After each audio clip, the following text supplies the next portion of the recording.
leave it. Like, I thought I was going to get a choice on whether I should bring it or not. Because I was thinking in my head, it's very conflicting on whether I should, because if I don't bring it, someone else might, you know. A rusty key. Maybe I can use this.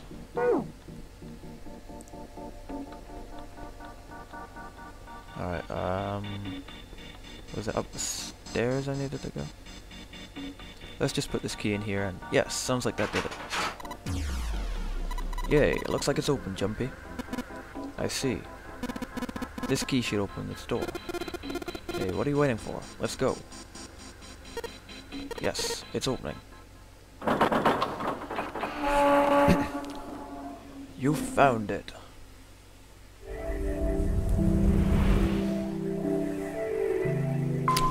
Yeah, I did. After an hour's work. The hallway that left the cargo room headed straight toward the stern. Ooh. Junpei and the other three proceeded down it silently. Some distance along it, a large room opened up on the left-hand side.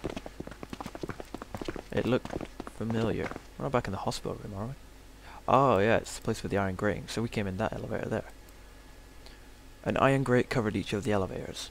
Junpei and his companions drew to a stop and began to discuss what their next move should be. We've seen this elevator before. We got off on the one on the left just a little while ago. Then we went through the number 6 door and that took us to the engine room. Yes, and after that we passed through the cargo room. And now we're back here. They really like explaining everything that's going on, don't they? In other words, we made a loop. We're back where we started. Junpei approached the elevator. Gently, he pushed the triangular button on the wall next to it. A moment passed. So did we actually get out of that? We got a key, sure, but surely that just let us out. The elevator door opened. Then we had the cards, then we exchanged those for pins, and the pins were in the machine, then we had a gun that was left behind, and... I guess that's what we were supposed to get out of it, but no one did. Huh. And pushing the button apparently restored power to the elevator. The elevator was now functional.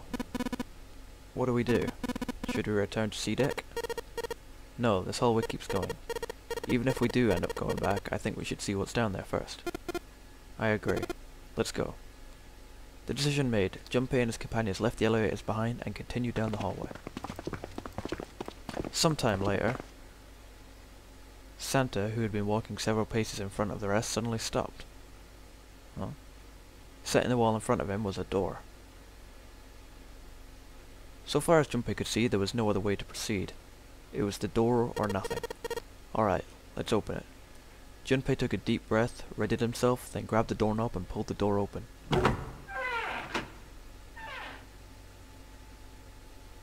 He paused for a moment, then stepped through into the room.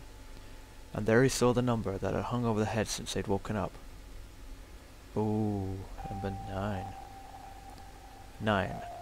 Like the numbers on every other door, this one too was a rough shape made of red paint. Its door was set into the back wall of the room. Junpei leapt towards it with a sudden burst of hopeful energy. It was a large double door, heavy and full of solemn importance. He grabbed hold of the door handle and shook. Nothing, but he hadn't expected it to open. The red sat on the wall next to the door. It's screen red. Sorry. Vacant. Finally, they'd found it. Junpei felt himself overwhelmed by a torrent of emotion. At last, they'd found the exit, but cold gripped his heart, and he knew all too well why. As he stood, frozen, unsure of what to think or feel, Junpei, look! Behind you! He spun around. Was it the others? And he couldn't believe what he saw. It was a door with the number 9 written across it. What? Another one? Was there a second door? Why? Junpei's voice was barely audible, even to himself. He stumbled toward the second door as if somehow compelled. It was a small, single door. It sat in the starboard corner of the room, on the same wall as the door they'd entered from, but in the opposite corner. 9. And there's the red there. There was no mistaking it. A red sat on the wall next to this door as well. Junpei shook the door handle pointlessly and muttered to himself. Why? Why the hell are there 2 doors? It was Santa who answered. There were always 2 doors. Just think about it. Zero never said there was only 1 door with 9 on it. It is hidden, but an exit can be found. Seek a way out. Seek a door that carries a 9. Well, he says a door, so... Of course, we just assume that there's only 1. After all, why would there be more than 1? Oh, man. I guess. Seek a door, but... always just assume 1. Jeez. Junpei was stunned. Zero's trick had taken him completely by surprise. There were 2 doors. That meant that all 9 people who had met at the central staircase could escape and leave no one behind. Yeah, I was just thinking that. They could always escape, but there's something odd about it. You know, like there's gonna be, I don't know, an explosion at the end of 1 or something, or, you know, something is gonna go wrong. So 3 can go through the right door and 3 can go through the wrong door. Now the reason for the bracelet numbers being 1, 2, 3, 4, 5, 6, 7, 8, 9 was clear. Divided in 2, the digit root for both teams would be 9. But we've lost members. For instance, 1, 2, 7, 8 and 3, 4, 5, 6, 9, the digit root for both teams would be 9. Or 2, 3, 4, 9 and 1, 5, 6, 7, 8, the digit root would also be 9. There are many other workable combinations, but they'd all ended the same way, with a digit root of 9. What did that mean? The answer was quite simple. From the very beginning, the Nonary game was designed to save all 9 people. Zero hadn't been lying. Zero had never said there was only 1 door. But anyone who'd found themselves in the game would have assumed that that was the case. Fights would have broken out. One team would likely betray or deceive the other. Someone might be hurt. Someone might get killed. But eventually they would reach the room Junpei now found himself in, and realize the pointlessness of whatever violence they visited upon each other. There were 2 doors. No need to kill each other. They'd understand and be appalled, overwhelmed with guilt with them. But the thing is, we've lost members. Do they still add up to 9? Perhaps that was the purpose of the game. That was how the Nonary game was meant to be played. Fortunately, they hadn't started to fight one another. At least, not yet. But if one misstep was made, if the wrong mistakes happened, the stakes would rise and the noose would tighten. The thought of it sent a chill down his spine. So, what are we gonna do, Junpei? A voice broke through Junpei's frantic thoughts. Santa's voice. It brought Junpei back to his senses. No use worrying about the future, he needed to figure out what they were gonna do next. Isn't that the future? There were 4 people in the room. Ace, Santa, Junpei and June. Their bracelet numbers were 1, 3, 5, 6. The digital root would be 6. In other words, the 4 of them couldn't open a door with the number 9. But what if there were only 3? Could door 9 be opened with 3 of them? It took him no time at all to determine the answer. There was only one combination of 3 people that would give a digital root of 9.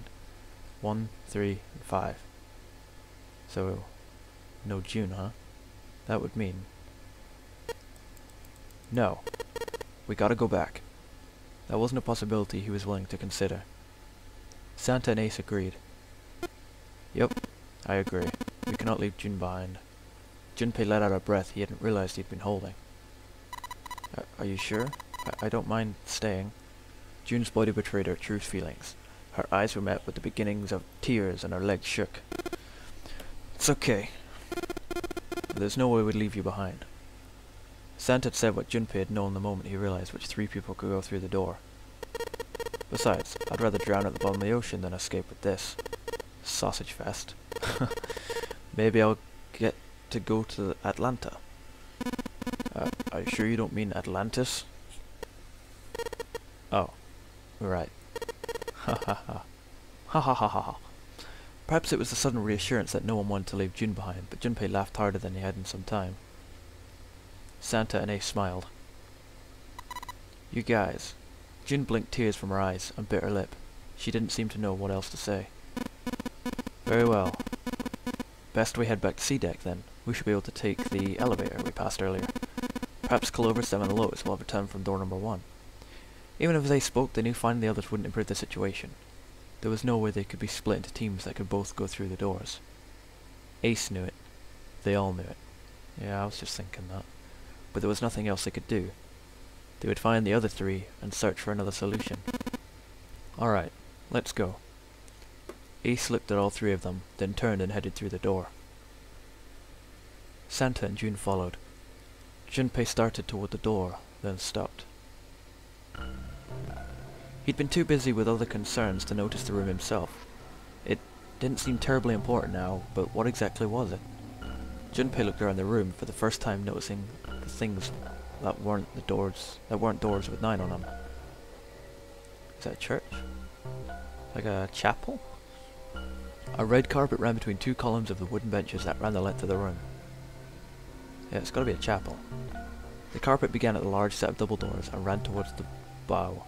Junpei wasn't sure. Coffin? Was it an altar, perhaps?